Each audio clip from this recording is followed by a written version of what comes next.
Anyway, I just wanted to share a little bit about some experiments that our team did with IPC. And huge thanks to the IPC team for kind of allowing us to get in there early and start to play around. And so these are some slides that one of my colleagues put together, and so I'm kind of stealing them and his thunder. But it was originally called Databases, Streaming Data, and IPFS. Oh my. Because there's all sorts of kind of really fun experiments that we've been able to do with IPC. And so the first sort of take-home point here is IPC is an awesome framework for experimenting with different blockchain sort of like workflows that we couldn't really do in a lot of other scenarios. So let's see if I can figure out how this works. Okay, so first things first, I'll give you like a super quick overview of what is Tableland. So I work for an organization called Textile, and we build a product called Tableland. And basically, if you want like a database for your application where you have some serious access control implications that you want to be able to do, crazy stuff like I only want my users that own my NFT to be able to invite new users to my application. Or I only want, if you can only insert a row into this database if you own a Bored Ape NFT, or you have a balance in your Ethereum account over X and it's Tuesday and it's raining according to this particular oracle on the network, right? Like these crazy types of things. If you want to be able to control a database with those sorts of conditions, then Tableland is probably a pretty good tool for you to use.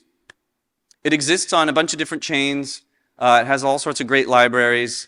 You can do all sorts of great things with it. I'm not going to dwell too much on what Tableland is, but that's sort of the impetus for some of this stuff. There's stuff missing when we talk about Tableland.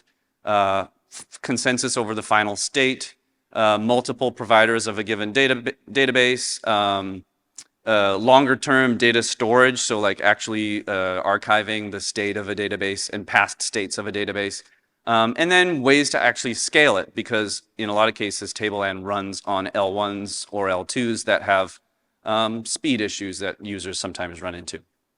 And so we're starting to look for different solutions to scale out Tableland and maybe do it in a more robust blockchain-y type way. And here's some of the things that we're looking for.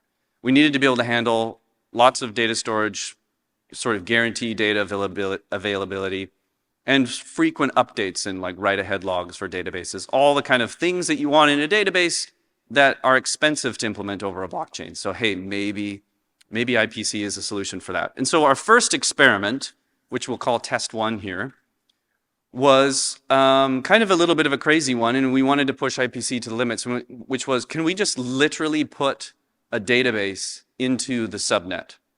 And so what I mean by that is, can the state of a subnet literally be a database, like a SQLite database file? And spoiler alert, the answer is yes, absolutely. And could we then actually enable transactions over that database? So that you can literally use a full-blown database engine to interact with this thing? And the answer also is yes. You can compile SQLite to WASM and stick that in an actor that runs inside of your subnet. And so you actually have a full-blown database engine operating over a highly performant, highly optimized, in fact, the world's most deployed database inside of an IPC subnet. And so you can do things like, public row level reads from the database. And we built this on like a very early version of IPC. We actually did it. It actually worked, and it was super cool. And I'm going to show you some demos that we did with it.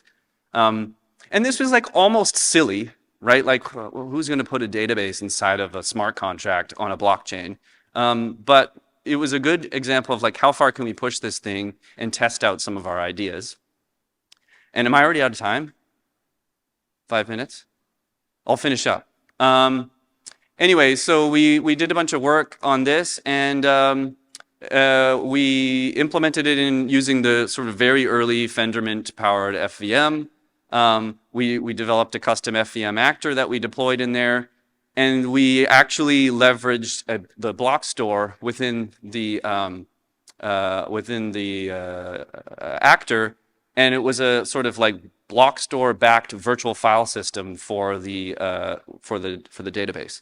So when I say there was literally a database running inside of this thing, I mean quite literally there was, and it worked pretty great. So we hacked in some endpoints, and you could actually then query your local Fendermint engine to do free reads to this particular database, and then submit write transactions which would have consensus over them. So if you wanted consensus over the state changes, yeah, you got it. You got an actor and a full-blown blockchain to do that.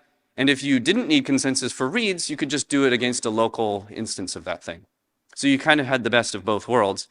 And we actually built a live web map that was served off of a running Fendermint IPC implementation, so that you could slip around and you could zoom in and you could zoom out, and this data is being served in real time from a local Fendermint implementation. And I highly recommend you check that link out, because it also has Sander, our CTO, who built all this stuff, kind of talking through what is actually happening in the background. And so I'm going to stop there, because that's probably the silliest and most exciting thing that we did. But the fact that you can do that is pretty exciting, and showcases just sort of like the flexibility. Like, I cannot wait to see all these different experiments that start to happen now that we have like this fairly performant and scalable and useful framework for testing out these types of things. So yeah, we can start to do real like web dev type interactions with consensus. Like, that's just kind of bonkers. So thank you very much. I have to run back upstairs. Enjoy the rest of the sessions.